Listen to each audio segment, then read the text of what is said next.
Hello guys, आज मैं आप लोग के बीच 20 क्वेश्चन नेटवर्क थ्योरी का लाया हूँ। इसमें 15 क्वेश्चन एमसीक्यू है और कुछ बेसिक्स बताएंगे, जिससे आपका लगभग 20 क्वेश्चन रेडी हो जाएगा आज। तो पहला क्वेश्चन देख लेते हैं क्या है। In a purely resistive AC circuit the instantaneous power पूछ रहा है, ठीक है। तो रजिस्टिव के केस में क्या होता है, पॉजिटिव एंड निगेटिव, ठीक है। साइनसॉइडल फॉर्म में होता है पॉजिटिव एंड निगेटिव, ठीक है। यही सेम क्वेश्चन पूछेगा कैपेसिटिव के लिए और इंडक्टिव के लिए, तो उन दोनों के लिए आंसर क्या होगा, सेम हो जाएगा। क्या, alternates between positive and negative, किस केस में, इंडक्टिव के केस में क्या इंस्टेंटेनियस पावर पूछेगा, ठीक है। एग्जाम में डायरेक्टली क्वेश्चन पूछ लेता है। तीसरा क्वेश्चन है हमारा कैपेसिटिव के लिए, क्या बोले, alternate between positive and negative, same answer, ठीक है। तो कैपेसिटिव और इंडक्टिव सेम टाइप का होता है, बस साइन चेंज हो जाता है, अपने में एक वाइस वर्सा का काम करता है, रिवर्स का काम करता है, ठीक है। तो इसमें एक फ्रीक्वेंसी का रिलेशन देख लेते हैं। कैपेसिटिव के केस में जो पावर फ्रीक्वेंसी होता है 2 into voltage frequency 2 into current frequency होता है, ठीक है। तो ये सब चीज़ें एग्जाम में डायरेक्टली पूछ लेता है, ठीक है, इसलिए आप लोग को बता रहा हूँ। अब 4 नंबर क्वेश्चन देख लेते हैं क्या है। यह क्वेश्चन है phase angle between voltage and current in a purely capacitive circuit, ठीक है। हम लोग जब पढ़ते थे तो हमेशा लीडिंग याद रखते थे कैपेसिटिव केस में, क्या, current always, current Leeds voltage by 90 degree, ठीक है। तो इसमें एग्जाम में क्वेश्चन पूछता है, अब लोग पॉजिटिव मार्क के आ जाते हैं। अरे भाई, करंट लीड करेगा, ठीक है, लेकिन हम रेफरेंस तो करंट को लेके बोलेंगे तो -90 डिग्री सेंटीग्रेड होगा, ठीक है। इसका मैं वेवफॉर्म यदि बनाऊं, करंट लीड करेगा वोल्टेज से 90 डिग्री, ठीक है, लेकिन माइनस में रहेगा। और यही वोल्टेज लैग्स करेगा, ठीक है, 90 डिग्री, लेकिन माइनस में। यही कैपेसिटिव केस में प्लस में आंसर हम देंगे, ठीक है। 5वां नंबर क्वेश्चन है, which of the following circuit consume real power. देखिए, रियल पावर को जो कंज्यूम करता है वो हमारा कैपेसिटिव लोड ही होता है। इंडक्टिव और कैपेसिटिव ये केवल डिसिपेट करता है, ठीक है, स्टोर करता है, लेकिन कंज्यूम करता है केवल रजिस्टिव। 6 नंबर क्वेश्चन देख लेते हैं क्या है। The average power consumed in a purely capacitive circuit is, ठीक है, एवरेज पावर पूछा है, किस में पूछा है, कैपेसिटिव सर्किट में। तो आप लोगों से बताया कि एवरेज पावर कंज्यूम करता है केवल रजिस्टिव, ठीक है। तो यहाँ पर क्या होगा, जीरो आंसर। यहाँ पे यदि इंडक्टर भी रहेगा, इंडक्टिव सर्किट, तो उसके लिए भी आंसर जीरो होगा, ठीक है, because energy is stored and released not dissipated, ठीक है।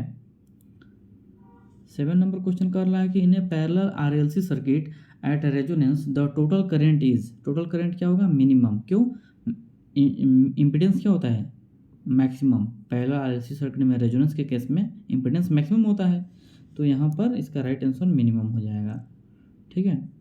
8 नंबर क्वेश्चन देख लेते हैं क्या है। 8 नंबर क्वेश्चन है, which of the following is true at resonance in series RLC circuit, ठीक है। तो voltage across inductor equal to voltage across capacitor, ये क्या होता है, रेजोनेंस केस में होता है, ठीक है। VL इक्वल टू VC, आप लोग जब पढ़े होंगे। क्वालिटी फैक्टर रेजोनेंस सर्किट में क्या इंडिकेट करता है, ठीक है। तो हाई क्यू फैक्टर ऑप्शन में नहीं है, तो हाई क्यू फैक्टर रहता तो उसको मार सकते थे। यहाँ पर राइट आंसर क्या हो जाएगा, शार्पनेस ऑफ रेजोनेंस, ठीक है, शार्पनेस ऑफ रेजोनेंस हो जाएगा। 10 नंबर क्वेश्चन देख लेते हैं क्या पूछा है। In a purely resistive AC circuit the instantaneous power waveform पूछा है। तो वेव फॉर्म क्या होगा, रजिस्टिव के केस में ऑलवेज पॉजिटिव साइनसोइडल होता है, लेकिन कैपेसिटिव और इंडक्टिव के केस में आप देखेंगे तो उसमें अल्टरनेट होता है, ठीक है। अभी हो सकता है वो क्वेश्चन आएगा आगे।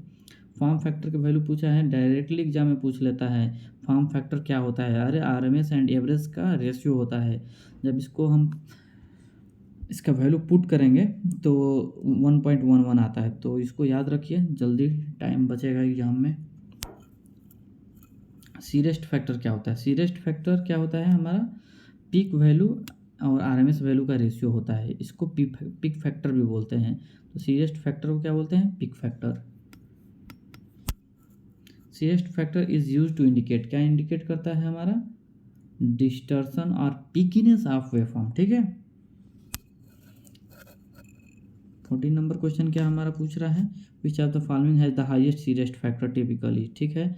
ऑप्शन क्या दिखा है, दिया हुआ है, सीरेस्ट फैक्टर पूछा है ना, तो स्क्वायर वेव, साइन वेव, ठीक है, square wave, sine wave, triangular wave, pulse और स्पाइक वेवफॉर्म। तो यहाँ पर पल्स एंड स्पाइक वेवफॉर्म आप लोग याद रखिए कि सीरेस्ट फैक्टर जो होता है एसी सर्किट में पल्स और स्पाइक वेवफॉर्म में ज़्यादा होता है crest factor. Power factor is the cosine of phase difference between voltage and current, this statement is correctly okay. तो पावर फैक्टर क्या होता है, cos फाई, एक्टिव पावर अपन अपेरेंट पावर, ठीक है। तो लीनियर लोड के लिए होता है, नॉन लीनियर लोड के लिए नहीं होता है, उसके लिए आप हार्मोनिक्स आ जाता है पिक्चर में। और देखिए यहाँ पर लिखा हुआ है for linear loads the voltage and current waveform are sinusoidal, ठीक है। पावर फैक्टर cos फाई होता है, ठीक है। Phase angle between voltage and current को फाई डिनोट करता है, ठीक है।